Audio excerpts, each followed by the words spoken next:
So, Spider-Man Homecoming hits UK theatres, or has hit UK theatres already this week, and I am making plans to go and see it.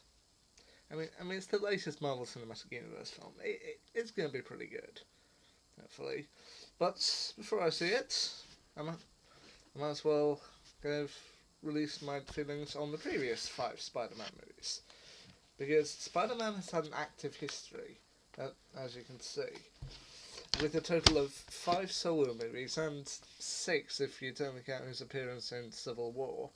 He's had a lot on his plate over the years. So, here's my small reviews of them. I mean, to be honest, for many years we only actually had one Spider-Man movie in our house, and it wasn't necessarily the one you might expect.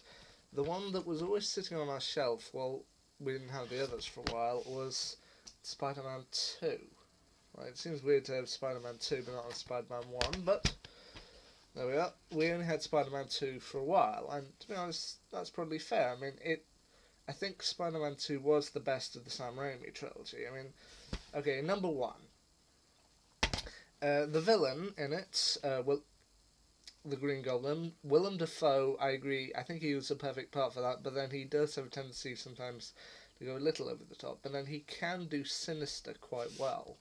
I mean, his Green Goblin, yeah, it's kind of a little bit silly at times, and the costume is maybe meh, but you know what, he does a really good sinister well. He and Peter Parker, played by Tobey Maguire at this point, they really played off each other, and I thought it's a good movie. I mean, it's not one you want to view all the time, but it was a good film.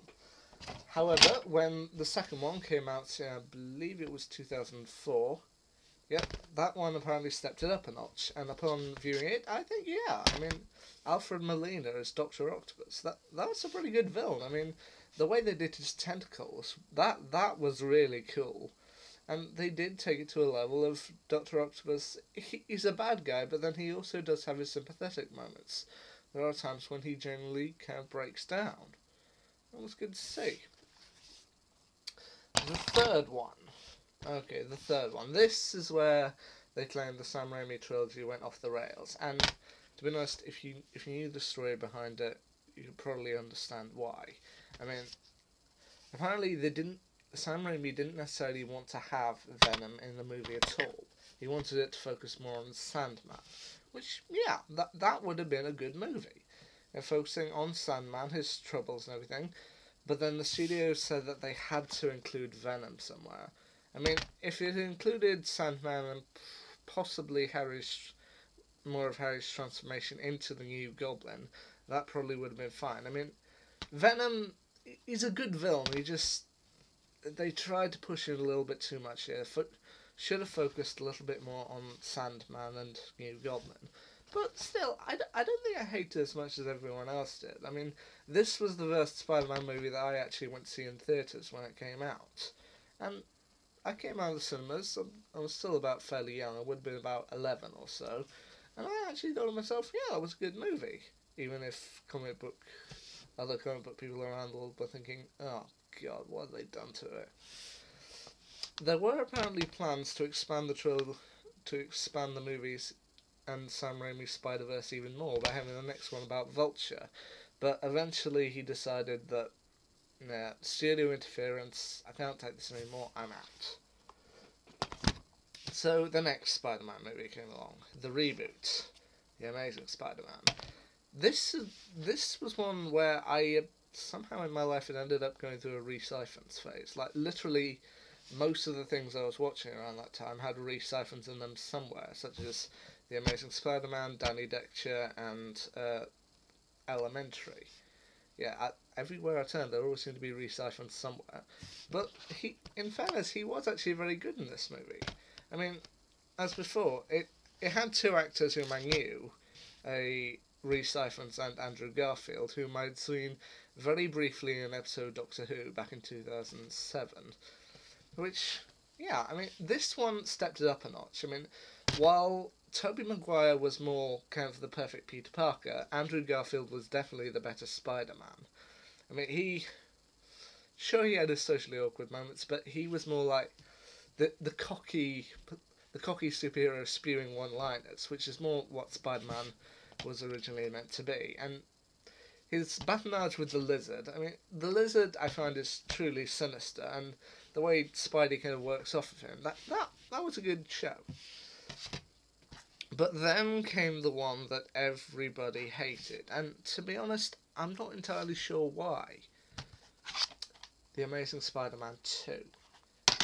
Now, I didn't see either of the Amazing Spider-Man movies when they came out in theatres. I got them on DVD when they came out.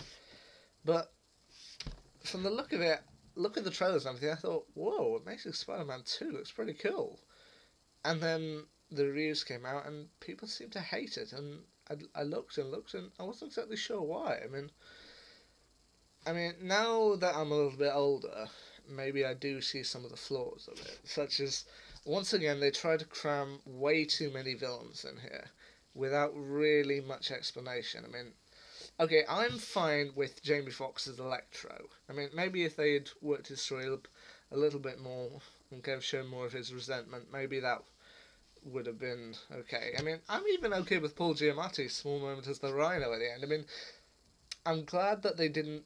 I'm glad with both Electro and with the Rhino that they went with the kind of more modern designs of the characters rather than Electro's green and yellow costume from the comics, or Rhino's kind of hard skin, chemically created skin.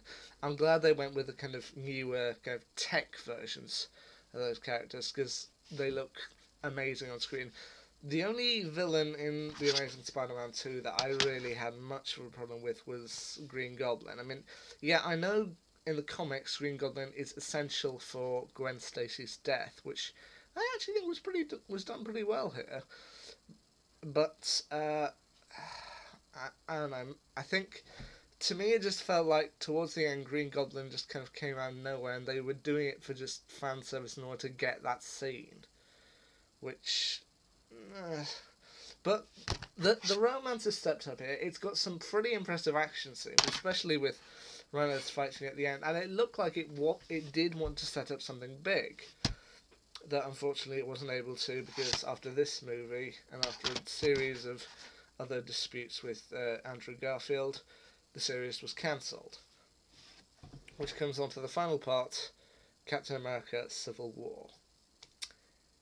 When the trailers for this movie were released and we saw Spider-Man holding Cap's shield, having whipped up Cap's hands, there were two camps. Like, people who thought that...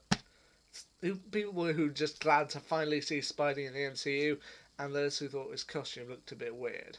I mean, I was personally in that second boat, but then when he actually appeared on screen and started kind of jumping around, swinging around, doing all his one-liners, I just thought to myself, no, my mind, just all those worries just went out the window for me, and I was just glad to see Spidey fighting in the MCU. So yeah, I mean, Holland, he looks like he's going to be a great Spider-Man. I mean, Tobey Maguire did a better Peter Parker, Andrew Garfield did a better Spider-Man. Hopefully they can find a way to kind of mould the two together to face the way for Tom Holland. I mean, once I see Spider-Man Homecoming, I'll upload a vlog here to kind of tell people what I think of it. But from the look of it, I think it looks to be a good movie. I mean, Michael Keaton as the Vulture. That should be interesting to see. Anyway, my thoughts on Spider-Man. There you go. See ya.